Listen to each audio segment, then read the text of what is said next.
So, how was class today? You ready to start a movement? I'm really amped. It's the first day of school, and it's the first class that's ever been taught in New York City on integration and organizing young people around the issue.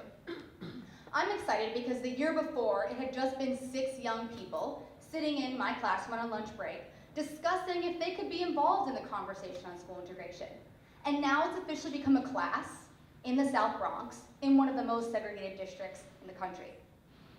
But I'm amped, but who knows if it's actually making the impact on the young people who I'm seeking to serve and who I'm seeking to build a movement with. So I find Leslie. Leslie is the person to go to, because she's not just gonna buy any social justice mumbo jumbo, let's do it type stuff. She's 16 years old, she's a fiery Latina, and she's lived more life than most adults who tell her what to do all day long. So I chase Leslie down the hall like her biggest fan, and I say, so what do you think about class? Are you ready to build a movement? And she gives me this really hard side eye. Honestly? Yeah, honestly. Really what I'm thinking is, God, please don't be honest. Please don't be honest. Like, please, work with me on this. But she's like, yeah, honestly. And so I say, yeah, tell me, what do you think? And in that moment that she's side-eyeing me, I'm side-eyeing me because I know that what I'm up to is completely insane. That integration has been a battle for the last 60 years. We've won and we've lost, and here we are in the 21st century in a state that is the most segregated in the country, with young people who each and every day go to school where they are devalued, where they are told that they don't matter, and where they are not given the resources and opportunities to really shine. But, I figured, let's give it a shot. So she says, I just don't think anything's gonna happen. Who's gonna listen to us? We're just teens from the Bronx. And I'm hit with the weight of what that means, because that means something in New York City. It means something that a young person at 16 with all the potential in the world doesn't think anyone cares what she has to say, because not every young person in New York City feels that way. And there's a reason why she feels that way, and that reason is connected to school segregation. But, I try to get my bright-eyed utopian chasing ways back, and I'm like, well, you don't think anything's gonna happen? Come on, you don't trust me? She gives me that side eye again. Listen, I'm gonna stay in your class because my sister's about to enter the 6th grade, and I really don't want her middle school experience to be like mine. So I'm gonna stay. I tell her, give it till the spring. If you don't like it, you can leave, but give it till the spring. All right, miss, thanks. Integrate NYC for me is a youth initiative that we're building a youth movement with to bring young people of color, those who have been racially isolated in the New York City Department of Education, into the conversation and to transform the movement around school integration. And the people who build this movement are side-eyed teens. They're teens who are resigned that the schools they go to won't always serve them or their communities, that they can't trust that they'll get what they need. And these are the people who will speak truth and who will share with us the transformational knowledge we need to know how to really reform our school system to meet what they want.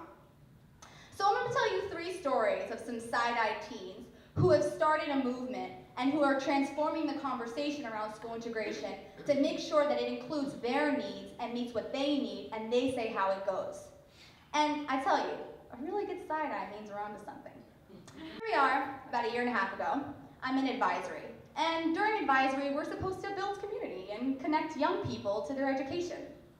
I'm not really into it. So I decide I'm gonna, spark things up politically. The UCLA report comes out on school segregation, and I'm like, we gotta do something about this, guys. Most of my advisory leaves, 6 are left in the room.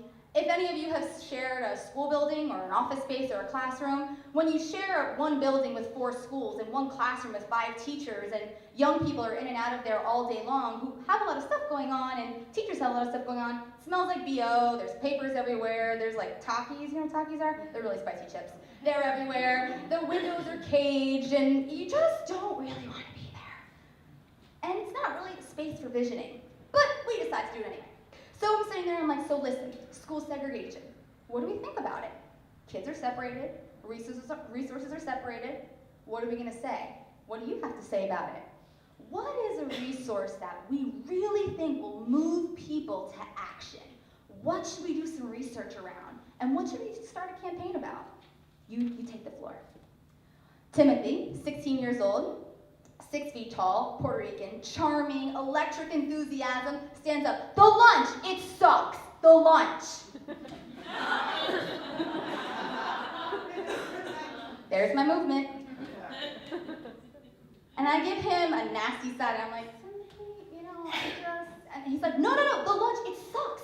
The burgers, they got that icy thing. You know when you bite into something and it's too cold and it hurts your teeth? The burgers, they're not cooked. They're so cold inside. And the fruit, you know when you drop the fruit and it gets like brown bruises on the side of it? That's what's on our plates, the lunch. And Timothy's bright-eyed because he has an idea and he knows his idea will inspire others. And he looks past my cynicism. And the other kids are like, the lunch it does suck. We should do something around the lunch. Anyway, flash forward. 6 months later, we're at the Hunter Social Work School of Public Health. And we're surrounded by young people from around the city, advocates from the local and state level. The Department of Education has sent a representative, and there's a panel of young people who are speaking specifically about the effects on health and school segregation. Timothy has started a lunch crusade, and media articles have been written about him, and some research was done that showed that in District 7 of the South Bronx, of the 93 schools that are there, more than 50% of them don't have kitchen equipment. They have microwaves, which we know isn't really kitchen equipment. And the rest of the schools, most of them have some combination between maybe they have a steamer, maybe they have an oven, maybe it works, maybe it doesn't, and a few have a full cooking kitchen. All this to say, that's what some of us like to call disparate impact. That there's an unfair allocation of resources and access to a certain group of kids because we know that certain young people who go to school in other parts of the city have full kitchens. And so Timothy had an idea that could spark a lawsuit. And so all of these advocates are like, let's get it going. And there's Timothy's not there at that time, but there's the rest of the young people who've been inspired by him speaking about his idea. And a 12-year-old in the back raises her hand really high and stands up. She has tight pigtails. And she says to us, it's so true. At my school, the chicken, it's cold too. And all they give us is chocolate milk. We have to make a change. And there are their bright eyes all around the conference room. And I just think, it's a victory. So let's go back. We're in room 146 again. There's still stuff on the floor. Takis are there, and the windows are caged, and it smells like BO. We're back there again, and we've just done a school exchange, which was another brilliant idea from the students that got a massive side eye from me, where I was like, I don't really know about that. They decided they wanted to do an exchange with a group of predominantly white youth who went to a very resourced school.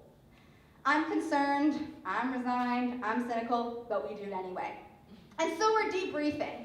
I have massive anxiety about the whole thing, but they're thrilled.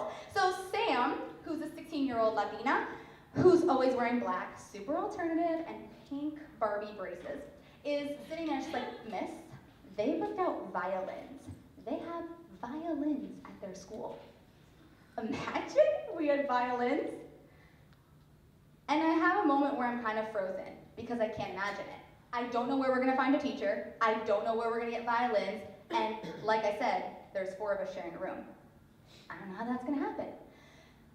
But then I try to dig deep inside myself and find that bright-eyed enthusiasm and possibility. And so I say, let's ask our principal, who's an amazing, innovative, revolutionary figure, I think, in the school system, even though sometimes his hands are tied. And so she's like, gives me that side eye. We're not gonna get violence. Okay, flash forward 5 months. We're in a school assembly. It still kind of smells like BO, but anyway, we're sitting there, and there's a talent show, and some kids come out.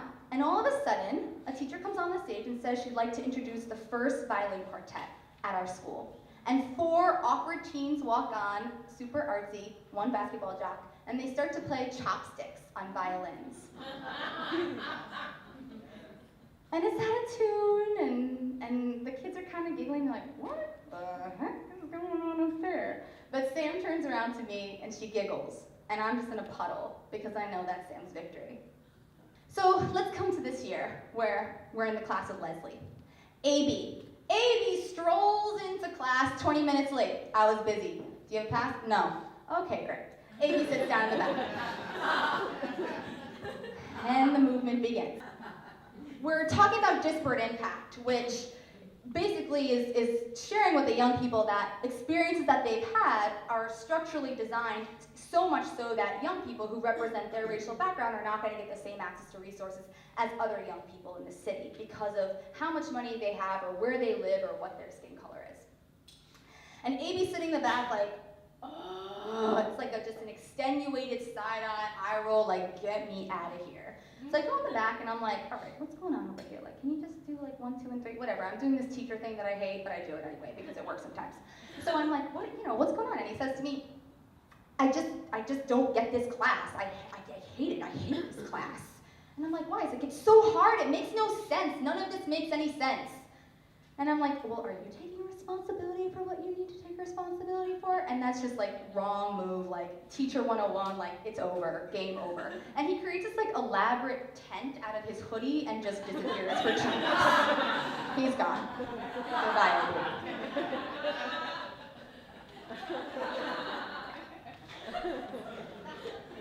But 4 months later, we're sitting at a mahogany table. And there are several of our student advocates, one of them AB. We have Council Member Richie Torres sitting at the table with us. We have advocates from around the city who've been working on integration for years and years. We have young people from around the city who are inspired. And we're talking about school integration, and we're being filmed for a national documentary where these young people's voices will be elevated. And AB is sitting right next to Council Member Torres. And everyone gets to go around and say their spiel, and AB is bright-eyed, and he's out of his tent, and he's in this adorable little outfit he's created. And he turns to Councilman Torres and he says, I think that my recommendation for school enrollment is that we should have weighted admissions so that certain schools give priority to certain groups so that they can have a preference to get there, and then other students will be incentivized to go to other schools, and it will be more racially integrated.